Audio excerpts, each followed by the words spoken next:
میں نے جب اپنی آنکھوں کے سامنے جائیداد کے کاغذات کو پڑھتے دیکھا تو میں خود پر سے ذہنی کنٹرول کھو بیٹھی اور دیوانی ہو کر ساس کو بیڈ سے نیچے کھینچتے ہوئے دھکے مار کر گھر سے باہر نکالنے لگی۔ وہ ایک کمزور اور بوڑھی عورت تھی۔ وہ مجھ جیسی جوان عورت کے زوردار دھکے اور مار پیٹ برداشت نہیں کر سکتی تھی، اس لیے وہ توازن کھو کر بیڈ سے نیچے پکے فرش پر گر گئی۔ نیچے گرتے ہی ان کے دائیں بازو میں درد کی ایسی شدید تیزی اور لہریں اٹھنے لگی تھی کہ ان کی چیخ نکل گئی۔ ان کو اس لمحے ایسے محسوس ہوا جیسے کسی جلاد نے ان کا بازو ان کے وجود اور جسم سے کاٹ کر الگ کر دیا۔ بدقسمتی سے تب ان کا بیٹا گھر پر موجود نہیں تھا، ورنہ وہ اپنی بیوی کے اس ظالمانہ اقدام پر مجھے ضرور روکتا اور میری اس جرت پر مجھے سزا دیتا۔ بس فرش پر زور سے گرنے کی دیر تھی کہ اس بوڑھی عورت کے بازو کی ہڈی ٹوٹ گئی اور پھر وہ درد کی شدت سے تڑپتے ہوئے چیخنے، چلانے اور رونے لگی۔ میں نے جب اپنی ساس کا یہ خوفناک اور لہولہان حال دیکھا تو میری اپنی گھگی بند گئی اور میں خوف زدہ ہو کر الٹے قدموں دوڑی اور گلی کے موڑ پر رہنے والے لوکل ڈاکٹر کے پاس گئی اور اسے ہراساں حالت میں بلا لائی۔ جیسے ہی ڈاکٹر ہمارے گھر پہنچے تب تک نائب بیگم درد کی تاب نہ لاتے ہوئے بے ہوش ہو چکی تھی۔ جب انہیں تھوڑی دیر بعد ہوش آیا تو ڈاکٹر نے معائنہ کرنے کے بعد شدید سنجیدگی سے مجھے کہا کہ ان کو کوئی بھی صدمے یا پریشانی والی بات مت کہیے گا، کیونکہ ان کا دل کمزور ہے اور ان کو ہارٹ اٹیک بھی آ سکتا ہے۔ اس لیے سخت کوشش کریں کہ کوئی بھی ایسی بات ان کے سامنے نہ کریں جو انہیں ذہنی طور پر پریشان کرے، اور چونکہ ان کے بازو کی ہڈی ٹوٹ چکی ہے تو فوراً ان کو کسی بڑے اسپتال لے چلیے۔ اگر زیادہ دیر یہ اسی حالت میں رہی تو زندگی میں کبھی بھی ان کے بازو کی ہڈی اپنی اصل جگہ پر واپس نہیں جڑ سکے گی، اس لیے اشد ضروری ہے کہ ابھی اسی وقت انہیں اسپتال منتقل کیا جائے۔ ڈاکٹر کی یہ ہولناک بات سن کر میں بری طرح گھبرا گئی اور میرے ہاتھ پاؤں پھول گئے، کیونکہ مجھے اچھی طرح پتا تھا کہ میرا شوہر چاہے جتنا بھی میری زلفوں کا اسیر ہو اور میری بات سنتا ہو، لیکن وہ اپنی سگی ماں کو ہرگز تکلیف اور اس حالت میں برداشت نہیں کر سکتا۔ اپنے شوہر کی غضبناک ڈانٹ ٹپٹ اور مار پیٹ سے خود کو بچانے کے لیے میں نے جلدی سے ڈاکٹر کی مٹھی گرم کی اور اسے پیسے دیے تاکہ وہ اس معاملے کو یہیں دبا دے اور میری ساس کا ابتدائی علاج کر سکے۔ شام کے وقت جب دانیال تھکارا کام سے واپس گھر آیا اور اس کی نظر اپنی ماں کے ٹوٹے ہوئے اور پٹی بندے بازو پر پڑی تو وہ تڑپ اٹھا اور گھبرا کر پوچھنے لگا کہ امی جان کو یہ کیا ہوا ہے اور یہ سب کیسے ہوا؟ تو میں نے مکاری سے اپنی نظریں چراتے ہوئے سفید جھوٹ بول دیا کہ یہ اچانک بیڈ سے نیچے گر گئی تھی، جبکہ اصل حقیقت اور سچائی کچھ اور ہی تھی۔ اور دانیال کو بھی اس چیز کا دل ہی دل میں پورا اندازہ اور شک تھا کہ یقیناً اس کی تیز طرح بیوی نے ہی کچھ نہ کچھ گڑبڑ کی ہوگی، ورنہ صبح تو وہ اپنی ماں کو بالکل بھلی چنگی اور صحیح سلامت چھوڑ کر گیا تھا۔ بہو یعنی مجھے اپنے بیٹے کے سامنے اتنا بڑا جھوٹ بولتا دیکھ کر میری ساس نہید بیگم نے اس وقت خاموشی اختیار کر لی، کیونکہ وہ گھر میں مزید کوئی لڑائی جھگڑا اور فساد نہیں چاہتی تھی۔ لیکن اس معصوم بوڑھی عورت کو اس وقت اندازہ نہیں تھا کہ ابھی تو یہ خاندانی فساد اور بربادی شروع ہونے والی ہے، اور بہت جلد زندگی کے اس کھیل میں ہر کسی کے چہرے پر چڑھے دو دو چہرے اور منافقت اس پر عیاں ہونے والی ہے۔ وہ اس وقت نادان بن گئی اور اپنی اسی نادانی اور ممتا میں انہوں نے خاموش رہ کر بہت بڑی غلطی کر دی، جس کا خمیازہ اور سزا انہیں اپنی بقیہ ساری زندگی کے لیے بھگتنا پڑی۔ شروع میں تو مجھے اپنی اس حیوانیت اور غلطی پر کوئی پشیمانی، شرمندگی اور افسوس نہیں تھا، لیکن وقت گزرنے کے ساتھ ساتھ جیسے جیسے حالات بدلے اور میں نے عقل و سمجھداری کا لبادہ اوڑھا، تب جا کر مجھے احساس ہوا اور سمجھ آئی کہ آخر میں نے اپنی ماضی کی زندگی میں جو بھی سنگین غلطیاں کی تھی ان کا بھیانک بدلہ اور مکافات عمل مجھے کیسے ملنا ہے، یا مجھے ان کے برے انجام سے خود کو کیسے بچانا ہے۔ میری ساس اور میرے درمیان اب حالات اس حد تک کچے دھاگے کی طرح ٹوٹ چکے تھے کہ ہم دونوں ایک دوسرے کا سامنا کرنا تو دور، ایک ہی چھت کے نیچے سانس لینا بھی گوارا نہیں کرتی تھی۔ گھر میں ایک ایسا زہریلا تناؤ پھیل چکا تھا کہ چھوٹی چھوٹی باتوں پر، جیسے ہنڈیا چولہے پر رکھنے یا برتن دھونے پر بھی روز روز طوفان کھڑا ہو جاتا تھا۔ جب پانی سر سے گزر گیا تو میں نے غصے میں آ کر اپنا کھانا پینا اور چولہا بالکل الگ کر لیا، اور میں نے صاف کہہ دیا کہ اب میں اس بوڑھی عورت کے ساتھ ایک نوالا بھی نہیں توڑوں گی اور میرا کھانا اب بالکل جدا پکے گا۔ میں صرف یہی نہیں رکی بلکہ میں نے اس کچن کی علیحدگی کو اپنے فائدے کے لیے بھرپور استعمال کیا،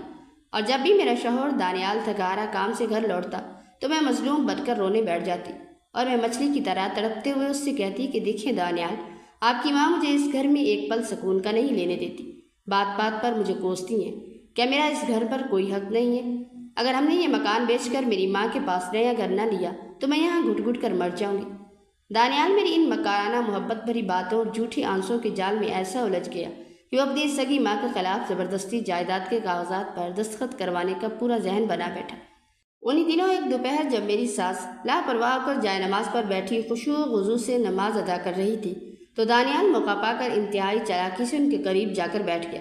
اور جیسے ہی انہوں نے سلام پھیرا تو وہ ان کے پاؤں دبانے لگا۔ اور بڑی مٹھاس سے ایسی باتیں کرنے لگا جیسے دنیا کا سب سے فرمانبردار اور لاڈلا بیٹا وہی ہو۔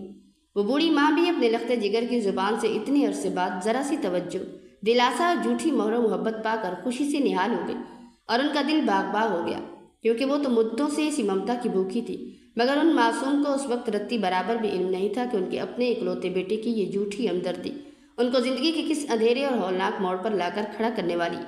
باتوں ہی باتوں میں جب وہ جذباتی ہو گئی تو دانیال نے جائیداد کے اصل دستاویزات نکالے اور جھوٹ موٹ کا کوئی بہانہ بنا کر ان کے سامنے رکھ دیے، اور میری ساس نے بیٹے پر اندھا بھروسہ کرتے ہوئے بنا دیکھے ان کاغذات پر اپنے دستخط اور انگوٹھے ثبت کر دیے، اور انہیں کانو کان خبر بھی نہ ہوئی کہ ان کے ساتھ کتنا بڑا دھوکہ ہو چکا ہے۔ ان کو اپنی اس بربادی اور لٹ جانے کا پتہ تو تب چلا جب ایک صبح اس مکان کا نیا مالک ارسلان پورے روب اور دبدبے کے ساتھ ہمارے دروازے پر آ دھمکا اور سیدھا مکان خالی کرنے کا نوٹس دے دیا۔ اس لمحے تو میری ساس کے سر پر جیسے جیتا جاگتا آسمان آ گرا اور ان کے پیروں تلے سے زمین ہی نکل گئی جب ان پر یہ کڑوی اور سچی حقیقت کھلی کہ ان کے آنجہانی شوہر کی دن رات کی ہڈی توڑ محنت، خون پسینے کی کمائی اور پائی پائی جوڑ کر بنایا گیا یہ آشیانہ اب ان کے نام پر نہیں رہا، بلکہ وہ تو قانونی طور پر ارسلان نامی شخص کی ملکیت بن چکا ہے۔ تو ان کی روح فنا ہو گئی اور وہ صدمے سے پاگل ہو کر چنگاڑتے ہوئے اپنے بیٹے کے سامنے دامن پھیلا کر رونے لگی اور پوچھنے لگی کہ دانیال، تو نے اپنی ماں کو جیتے جی کفن کیوں پہنا دیا؟ لیکن میرا شوہر اب میری محبت کے اندھے کنویں میں گر چکا تھا، اس لیے وہ ان کی کوئی بھی آہو پکار، چیخو پکار اور دلدوز رونا سننے کو تیار ہی نہیں تھا، اور پتھر کا بت بنا کھڑا رہا۔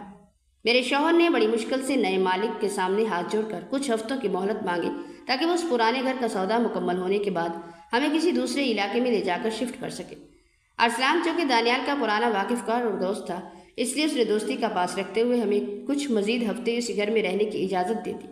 ان دونوں میری ساس زہرا بیگم کی حالت دیکھنے کے قابل تھی۔ وہ گھر میں ہر وقت ابلتی ہوئی دیگ کی طرح غصے میں نظر آتی۔ ان کا بس نہیں چلتا تھا کہ وہ آگے بڑھ کر مجھ جیسی مکار بہو کا گلا گھونٹتے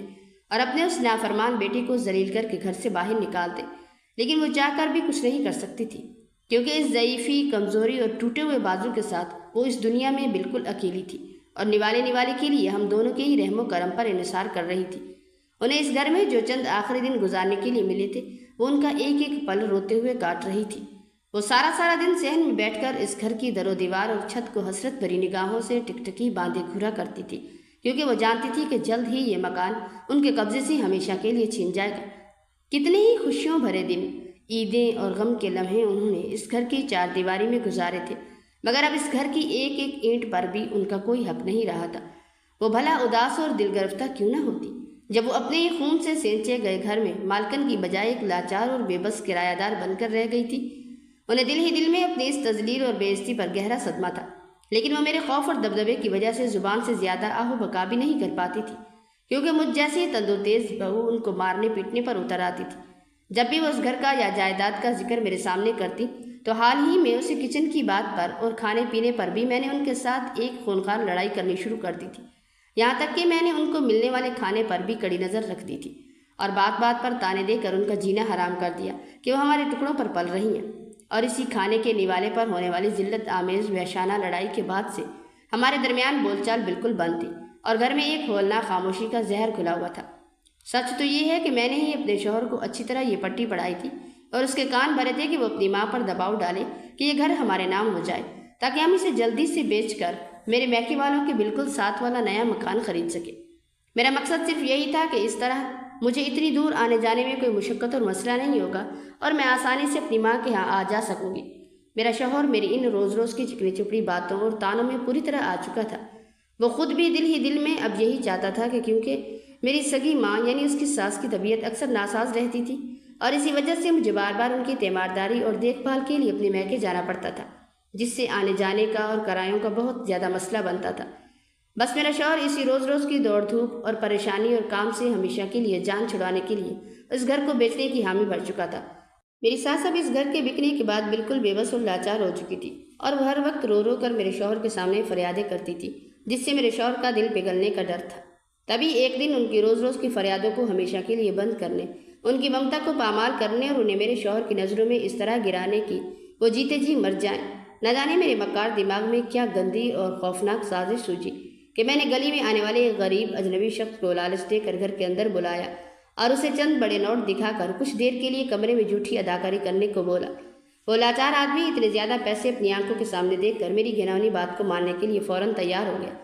وہ شخص جیسے ہی میرے کہے کے مطابق میری ساس کے اندھیرے کمرے میں داخل ہوا اور میں نے باہر سے جلدی سے کمرے کی کنڈی لگا دی، تو میں نے بنا ایک پل گنوائے فوراً اپنے شوہر کو فون کال ملائی اور ہانپتے ہوئے جھوٹ موٹ رو کر اسے بتانے لگی کہ جلدی گھر آؤ، تمہاری بوڑھی ماں یہاں ایک نامعلوم مرد کے ساتھ بند کمرے میں رنگ رلیاں منا رہی ہے، جتنا جلدی ہو سکے آؤ، اس سے پہلے کہ ہماری عزت پورے محلے میں مٹی میں مل جائے اور ہم کہیں منہ دکھانے کے قابل نہ رہیں۔ ایک بیٹے کے لیے اپنی اس بوڑھی پاک دامن اور سفید بالوں والی ماں کے خلاف ایسی شرمناک، گندی اور ہولناک بات سننے کی دیر تھی کہ میرے شوہر کے پیروں تلے سے زمین نکل گئی اور وہ غصے اور غیرت کے اندھے پن میں پاگل ہو کر فوراً بائک بھگاتا ہوا گھر لوٹ آیا۔ وہ غصے سے اس قدر تلملا رہا تھا کہ جیسے ہی اس نے اپنی سگی ماں کے کمرے کا دروازہ کھولا اور سامنے واقعی ایک اجنبی شخص کو کھڑا دیکھا تو اس کا خون کھولنے لگا اور آنکھوں میں خون اتر آیا۔ وہ وحشیوں کی طرح آگے بڑھا اور غصے میں اپنے بازو کے کف ٹھیک کرتے ہوئے اس بے قصور آدمی پر شیر کی طرح ٹوٹ پڑا اور اسے بے رحمی سے مارنے لگا۔ وہ غریب آدمی بھی میرے شوہر کے اس اچانک وحشانہ حملے اور مار پیٹ سے بری طرح گھبرا چکا تھا اور اسے تو سرے سے کچھ سمجھ ہی نہیں آ رہی تھی کہ یہ سب کیا خوفناک ڈرامہ ہو رہا ہے۔ وہ خوف سے آنکھیں پھاڑے کبھی غصے سے پاگل میرے شوہر کو دیکھتا تو کبھی بیڈ پر پڑی اس کی بوڑھی ماں کو تکتا۔ میری ساس جو دوائی کھا کر گہری نیند سو رہی تھی، وہ کمرے میں ہونے والے اس شور شرابے، گالی گلوچ اور اپنے سگے بیٹے کی وحشانہ گرجدار آواز پر تل ملا کر ہڑبڑا کر اٹھ بیٹھی، اور جیسے ہی انہوں نے اپنے سامنے ایک نامعلوم مرد کو پایا تو وہ بری طرح حیران و پریشان ہو گئی اور جلدی سے شرم اور حیا کے مارے روتے ہوئے اپنا دوپٹہ اوڑھ کر اپنے وجود کو ڈھانپنے اور سیٹ کرنے لگی۔ لیکن میرا شوہر تو اس وقت کچھ اور ہی گھنونا اور کالا منظر سمجھ رہا تھا، کیونکہ اس کے کانوں اور ذہن میں میری طرف سے جو غلاظت بھری گئی تھی، اس کو تو ہر طرف اب وہی جھوٹ سچ نظر آ رہا تھا۔ وہ شدید غصے اور طیش میں اپنی معصوم ماں پر، جس نے اسے 9 مہینے پیٹ میں پالا تھا، زندگی میں پہلی بار اس طرح کتوں کی طرح چلا رہا تھا اور ان کے پاک دامن پر کردار کشی کا ایسا داغ لگا رہا تھا کہ اس بوڑھی ماں کی روح تک کانپ اٹھی تھی۔ اس کی اونچی اور وحشانہ آواز سن کر گلی محلے کا ہر آیا گیا انسان ہمارے گھر کی طرف متوجہ ہو رہا تھا اور کھڑکیاں کھول کر دیکھ رہا تھا۔ میرے شوہر کو اپنی عزت نیلام ہونے کا بہت شدید غصہ آ رہا تھا اور وہ بالکل اندھا، بہرا اور گونگا ہو کر اپنی تڑپتی، روتی اور دامن پھیلاتی ہوئی سگی ماں پر اس جھوٹے اور توبہ شکن غصے کا بھرپور اور دل دہلا دینے والا دردناک اظہار کر رہا تھا، جبکہ وہ معصوم ماں سسکیاں بھرتے ہوئے صرف اپنے بیٹے کا منہ دیکھ رہی تھی کہ اس کا اپنا خون اس پر اتنا بڑا الزام کیسے لگا سکتا ہے۔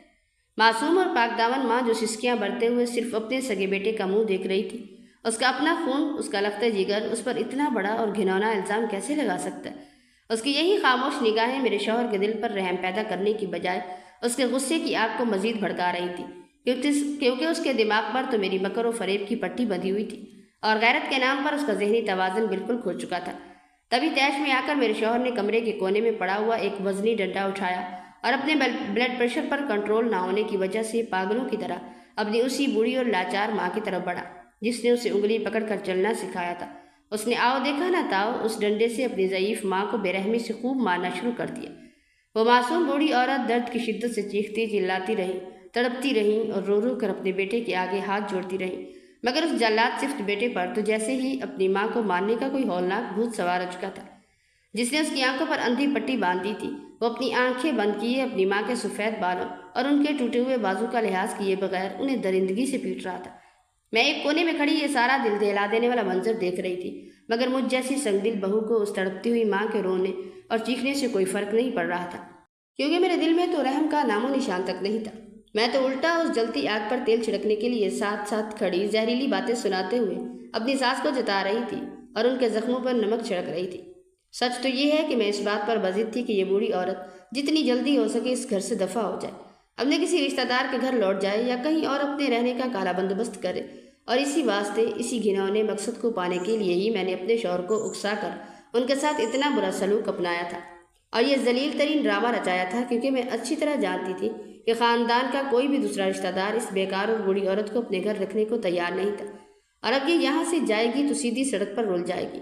میری ساس مار کھاتے ہوئے بار بار رو کر اپنے بیٹے کے پیروں کو چھوتی رہی اور اسے مارنے سے روکتی رہی، لیکن میرا شوہر تو جیسے ہوش و حواس سے بالکل بیگانہ ہو کر اندھا ہو چکا تھا اور وہ بنا کچھ سنے تڑپتی ہوئی ماں پر ڈنڈے برسا رہا تھا، یہاں تک کہ جب وہ بہت زیادہ مار کھا چکی اور ان کا پورا بوڑھا وجود نڈھال ہو کر خون کے آنسو رو رہا تھا اور وہ اب درد کی شدت سے بستر سے ہل بھی نہیں سکتی تھی، تب تو مجھ جیسی مکار اور ظالم بہو کے لیے ان کو اس گھر سے ہمیشہ کے لیے نکال باہر کرنا اور بھی آسان ہو چکا تھا۔ میں نے فوراً سے پہلے جیسے ہی میرا شوہر غصے میں لال پلا ہو کر باہر کی طرف گیا، موقع کا فائدہ اٹھایا اور اپنی اس لاچار نیم بے ہوش ساس کو بالوں سے گھسیٹتے اور دھکے مار کر گھر کی چاردیواری سے باہر نکال دیا۔ تزئیر اور درد کے اس ہولناک طوفان کے بعد جب میری ساس تپتی ہوئی سڑک پر گری تب انہوں نے آگے سے کچھ بھی نہیں کہا۔ وہ بالکل خاموش، نڈھال اور مٹی کی مورت بنی فرش پر پڑی رہی۔ ان کی سچائی سننے والا کوئی نہیں تھا اور ان کی ہمت جواب دے چکی تھی۔ وہ بس اسی ابتر حالت میں اپنے سامنے موجود اس آبائی گھر کو حسرت اور دکھ سے غور سے دیکھنے لگی جہاں کبھی ان کا بچپن گزرا تھا اور جس کے کاغذات پر میرے شوہر نے دھوکے سے انگوٹھے لگوائے تھے۔ وہ گھر جو ان کا اپنا تھا مگر اب ان سے ہمیشہ کے لیے چھن چکا تھا اور وہ اپنے ہی گھر کے سامنے سڑک پر بے یار و مددگار ہو چکی تھی۔ اس سارے منظر کے بعد دل ہی دل میں بے حد خوش اور نہال ہو رہی تھی۔ میں تو نئے مکان کی تبدیلی کی خوشی میں مگن تھی کیونکہ اب میرے والدین کے گھر کے بالکل قریب مکان لینے والے تھے۔ میں اس بات پر پھولے نہیں سما رہی تھی کہ ایک تو میری ساس سے ہمیشہ کے لیے جان چھوٹ گئی تھی اور دوسرا مجھے اپنے والدین کے گھر کے پاس اپنی مرضی کا من پسند گھر ملنے والا تھا جہاں میں جب چاہوں آسانی سے آ جا سکتی تھی۔ مکان کی فروخت کا بھاری چیک اب میرے ہاتھ میں تھا۔ میں انتہائی فخر اور خوشی کے عالم میں اپنے شوہر کے ساتھ بائک پر بیٹھی اور ہم دونوں اپنے والدین کو یہ سب سے بڑی خوشخبری سنانے اور وہ چیک دکھانے کے لیے میکے کی طرف روانہ ہو گئے۔ لیکن ہمیں کانو کان خبر نہیں تھی کہ قسمت ہمارے ساتھ کتنا ہولناک کھیل کھیلنے جا رہی ہے۔ جیسے ہی ہماری بائک شہر کے ایک سنسان اور ویران راستے پر پہنچی تو اچانک پیچھے سے آنے والے کچھ لٹیروں نے ہمیں چاروں طرف سے گھیر لیا۔ وہ لٹیرے شاید کافی دیر سے ہمارا پیچھا کر رہے تھے اور جیسے ہی ہم اس سنسان راستے پر سے گزرنے لگے انہوں نے فوراً ایکشن لیا اور اصلی کے زور پر ہم سے سب کچھ، وہ ہمارا بیگ اور مکان کی رقم کا بھاری چیک زبردستی ضبط کر لیا۔ میرے شوہر نے جب وہ چیک بچانے کے لیے ذرا سی مزاحمت کی تو ایک لٹیرے نے بے رحمی سے سیدھی گولی چلا دی جو میرے شوہر کے دل کے بالکل پاس جا کر لگی۔ وہ لٹیرے سارا کچھ لوٹ کر وہاں سے فرار ہو گئے اور میں صدمے اور خوف سے وہی سڑک پر بیٹھ کر بری طرح رونے لگی کیونکہ میرا شوہر بری طرح زخمی ہو چکا تھا اور اس کا بہت زیادہ خون بہہ رہا تھا۔ گولی بالکل دل کے پاس لگی تھی اور اس کی تڑپتی ہوئی حالت دیکھ کر ایسا لگتا تھا کہ جیسے آج وہ زندہ نہیں بچے گا۔ اس کڑے وقت میں نے روتے ہوئے ہانپتے ہاتھوں سے اپنے موبائل سے اپنی اسی ماں کو کال کی جو روزانہ مجھے ساس سے الگ ہونے اور اپنے میاں کو اکسانے کے مشورے دیا کرتی تھی۔ مگر میری ماں نے یہ دردناک خبر سن کر انتہائی حیرت اور بے رخی سے مجھ سے کہا کہ صدف، اس حالت میں تو وہاں آ کر کچھ نہیں کر سکتی۔ ہاں البتہ میں تیرے بھائی کو فون کر کے بتا دیتی ہوں تاکہ وہ وہاں پہنچے اور تیرے شوہر کو ہسپتال لے کر جا سکے۔ عقیل کی بیوی پہلے ہی نند اور ساس یعنی میری اور میری ماں کا ظلم و ستم اور روز روز کی مداخلت سے شدید تنگ تھی اور وہ اکثر اپنے شوہر کو سمجھایا کرتی تھی کہ ماں اور بہن کی باتوں میں آ کر اپنا ہنستا کھیلتا گھر خراب نہ کرے۔ میرا بھائی کبھی اپنی بیوی کی سنتا تو کبھی اپنی ماں کی باتوں میں آ جاتا اور وہ خود اسی چکر اور کشمکش میں بری طرح پھنسا ہوا تھا۔ اسے سمجھ ہی نہیں آتی تھی کہ کب کس کی سننی ہے اور کس کا ساتھ دینا ہے۔ وہ ذہنی طور پر پہلے ہی بہت پریشان حال تھا اور ایسے میں جب اسے میری ماں کی طرف سے یہ خبر ملی کہ بہن کے شوہر کو گولی لگ گئی ہے اور جائیداد کی رقم کا چیک بھی لوٹ چکا ہے تو یہ خبر عقیل کے لیے کسی بہت بڑے ہولناک دھماکے سے کم نہیں تھی۔ وہ فون ہاتھ میں لیے ہکا بکا رہ گیا اور ادھر سڑک پر میرے شوہر کی حالت لمحہ بلمحہ بگڑتی جا رہی تھی اور دور دور تک ہماری مدد کرنے والا کوئی نہیں تھا۔ تبھی دور سے مجھے عقیل بھائی بھاگتے ہوئے آتے دکھائی دیے تو میں پاگلوں کی طرح دوڑ کر ان کے پاس پہنچی اور روتے ہوئے انہیں گلے سے لگا لیا۔ بھائی نے وقت ضائع کیے بغیر جلدی سے ایمبولینس کو کال کی اور پھر ہم تینوں ہسپتال میں پہنچ گئے۔ دانیال کی حالت بہت زیادہ خراب تھی۔ ڈاکٹر نے معائنے کے بعد ہمیں صاف کہہ دیا کہ اب دوا اور دعا دونوں کی ضرورت ہے۔ مکافات عمل کا پہلا کوڑا مجھ پر یہیں برسا کہ میرے پاس تو اتنے پیسے بھی نہیں بچے تھے کہ میں ایک جوس کا ڈبہ خرید کر اپنے زخمی شوہر کو پلا سکتی، تو اسپتال کے اتنے بڑے اخراجات میں کہاں سے برداشت کرتی۔ آخرکار مجبور ہو کر عقیل بھائی کو ہی یہ سب سنبھالنا پڑا اور وہ خود 5 بچوں کے باپ تھے اور فیکٹری کی طرف سے ان کو ایک معمولی سی تنخواہ ملتی تھی۔ بھائی نے بھی اسپتال کے کچھ بل بھرے ہی تھے کہ ان کے موبائل پر آفس سے مسلسل کالز آنے لگی کہ جلد از جلد فیکٹری پہنچو کیونکہ آج بڑے باس وزٹ پر آئیں گے۔ اگر انہوں نے دیکھ لیا کہ عقیل بغیر اجازت کے فیکٹری کا کام چھوڑ کر باہر گیا تو وہ نوکری سے نکال دیا جائے گا۔ عقیل بھائی نے گھبرا کر مجھے واپس کام پر جانے کا اشارہ کیا اور وہ جانے ہی لگے تھے کہ مجھ پر خوف کی ایک ایسی لہر دوڑی کہ میں نے بھائی کے پاؤں پکڑ لیے اور رو رو کر کہنے لگی کہ بھائی مجھے یوں اکیلے چھوڑ کر مت جاؤ، میں مر جاؤں گی، مجھے بہت ڈر لگ رہا ہے۔ میں سسکیوں سے رو رہی تھی۔ عقیل بھائی اپنے سے 10 سال چھوٹی بہن کو اس طرح تڑپتا دیکھ کر خود پر صبر نہ کر سکے اور نوکری کا رسک لے کر میرے پاس ہی بیٹھ گئے اور ڈاکٹرز کے باہر نکلنے کا انتظار کرنے لگے۔ وہ دل ہی دل میں کئی بار دعائیں کر رہے تھے کہ کاش وہ بڑا افسر فیکٹری نہ آئے یا انہیں پتہ نہ چلے کہ وہ کام پر نہیں ہے، لیکن ان کے ستارے گردش میں تھے۔ 2 گھنٹے بعد ہی بھائی کے فون پر اطلاع مل چکی تھی کہ انہیں فیکٹری سے ہمیشہ کے لیے نکال دیا گیا۔ یہ سن کر وہ اور زیادہ پریشان ہو گئے۔ مہنگائی کے اس دور میں نوکری کا چھوٹ جانا بہت ہولناک تھا۔ یہاں تو تنخواہ میں بھی گھر کا گزارا نہیں ہوتا تھا، ایسے میں بغیر نوکری کے وہ اپنے 5 بچوں کا پیٹ کیسے پالیں گے؟ یہ سوچ کر ان کا چہرہ فک ہو گیا۔ دانیال کا آپریشن مشکل تھا لیکن ہو چکا تھا اور اسے اسپتال سے چھٹی مل گئی۔ عقیل بھائی کی زندگی بھر کی ساری جمع پونجی ہم پر خرچ ہو چکی تھی۔ وہ اسی پریشان حال میں مجھے اور دانیال کو لیے اپنے گھر آ گئے، مگر جیسے ہی گاڑی گلی میں داخل ہوئی تو وہاں جو منظر دیکھنے کو ملا اس نے میرے رونگٹے کھڑے کر دیے اور مجھے اپنی ذات پر شدید افسوس ہونے لگا کہ جلد بازی اور مکر میں نے جو فیصلے کیے تھے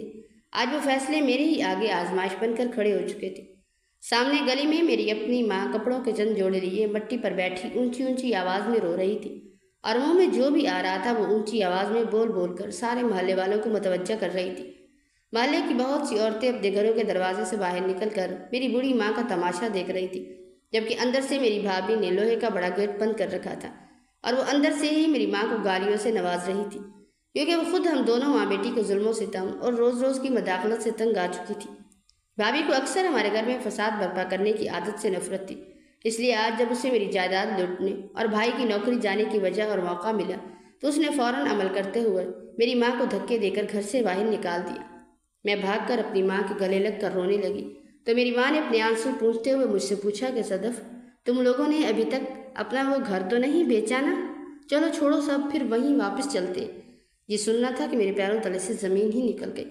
میں نے روتے ہوئے کہا کہ ماں، آپ کے کہنے پر ہی تو میں نے اپنی ساس پر اتنا بڑا جھوٹا الزام لگا کر انہیں ذلیل کر کے گھر سے نکالا تھا اور مکان بھی بیچ دیا تھا، مگر وہ سارے پیسے لٹیرے لوٹ کر لے گئے ہیں۔ اب ہم دربدر ہو چکے ہیں۔ گاڑی کی سیٹ پر بیٹھا دانیال جو زخم سے چور تھا، جب ہم ماں بیٹی کی یہ مکانہ باتیں سن رہا تھا تو اس کے تن بدن میں آگ لگ گئی اور اس کے رونگٹے کھڑے ہو گئے۔ اسے سمجھ آ گیا کہ اس کی بیوی اور ساس نے مل کر کتنا بڑا گھناؤنا ڈرامہ رچایا تھا۔ غصے اور پچھتاوے کے ایک ہولناک طوفان نے دانیال کے ہوش اڑا دیے۔ وہ تڑپ کر گاڑی سے باہر نکلا، اس کے زخم سے خون رس رہا تھا، مگر وہ دیوانوں کی طرح میری طرف بڑھا اور میری ماں کے سامنے مجھ پر چنگاڑتے ہوئے بولا کہ صدف، تم جیسی ڈائن اور مکار عورت کو میں اپنی زندگی میں ایک پل نہیں رکھ سکتا، جس نے مجھ سے میری جنت چھین لی۔ میں تمہیں طلاق دیتا ہوں، طلاق دیتا ہوں، طلاق دیتا ہوں۔ یہ الفاظ میرے کانوں میں قیامت بن کر گونجے۔ دانیال نے طیش میں آ کر مجھے اور میری ماں کو وہیں فٹ پاتھ پر دھکا دیا اور خود اپنے اسی زخم کی پرواہ کیے بغیر اسی ابتر حالت میں پاگلوں کی طرح اپنی معصوم ماں کو ڈھونڈنے کے لیے سڑک کی طرف بھاگ کھڑا ہوا۔ میں اپنی معصوم ماں کو ڈھونڈنے کے لیے سیدھا اپنے اسی پرانے آبائی گھر کی طرف بھاگا۔ وہاں پہنچ کر جب میں نے ادھر ادھر کے ہمسایوں سے اپنی ماں کا پوچھا تو تب سب نے میری اس حالت پر مجھے ہمدردی دکھانے کے بجائے الٹا مجھ پر تھوکا اور مجھے سخت برا بھلا کہا، کیونکہ سب جانتے تھے کہ میں نے اپنی بوڑھی ماں کے ساتھ کیا ظلم کیا تھا۔ میں نے سر جھکا کر اپنے کیے کی سزا پاتے ہوئے سب کی جلی کٹی باتیں سنی۔ تبھی ہماری ایک ہمسائی روبینہ خاتون جو اس گھر میں اکیلی رہتی تھی کیونکہ ان کا بیٹا اور بہو سعودی عرب میں رہتے تھے، میری یہ حالت دیکھ کر آگے بڑھی اور کہنے لگی کہ دانیال، تم یہاں اس زخمی حالت میں ہو؟ تمہاری امی کو اس تڑپتی سڑک سے اٹھا کر میں اپنے گھر لے گئی تھی، وہ میرے پاس ہی ہے۔ یہ سنتے ہی میں روتا ہوا ان کے گھر کے اندر بھاگا۔ سامنے ہی میری ماں نڈھال بیٹھی تھی۔ ماں کو دیکھتے ہی میں تڑپ کر ان کے پاؤں میں گر گیا اور ان کے قدموں کو چھو کر پھوٹ پھوٹ کر روتے ہوئے معافی مانگنے لگا کہ ماں جی، مجھے میری اندھی نافرمانی اور گناہ کی سزا مل گئی۔ میں سب سمجھ گیا ہوں کہ صدف اور اس کی ماں نے مل کر کتنا بڑا گھناؤنا ڈرامہ رچایا تھا۔ میں نے اسی وقت اس منحوس عورت کو ہمیشہ کے لیے چھوڑ دیا اور اسے طلاق دے دی۔ ماں جی مجھے معاف کر دے۔ ماں نے روتے ہوئے اپنے گناہگار بیٹے کے سر پر ہاتھ رکھ کر مجھے معاف کر دیا اور میرا زخم جیسے ہی آہستہ آہستہ ٹھیک ہوا، میں نے اپنی ماں کے دل و جان سے خدمت کر کے ان کی دعائیں سمیٹی اور پھر میرا اگلا مقصد اپنے اس آبائی گھر کو واپس پانا تھا جو میں نے دھوکے سے بیچا تھا، کیونکہ میں اپنی جاب پر قائم تھا اور میرے باس نے میرے خاندانی حالات دیکھ کر مجھے برطرف نہیں کیا تھا۔ اس لیے میں سیدھا اپنے اسی قریبی دوست کے پاس گیا جس کو میں نے یہ مکان بیچا تھا۔ میں نے روتے ہوئے اپنی بربادی اور صدف کے مکر کی ساری داستان اپنے دوست کے سامنے رکھ دی اور ہاتھ جوڑ کر کہا کہ یار، میری ماں کی بد دعا نے مجھے سڑک پر لا کھڑا کیا،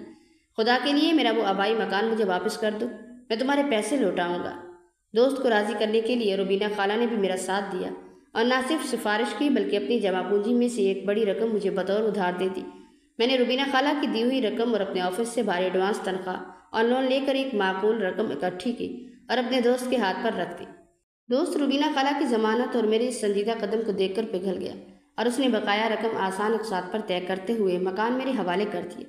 میں اپنی جاب کے ساتھ ساتھ اب دن رات ایمانداری سے کام کرنے لگا تاکہ جاب سے ملنے والی تنخواہ سے ربینہ خالہ کا ادھار اور دوست کی اقساط چکا سکوں،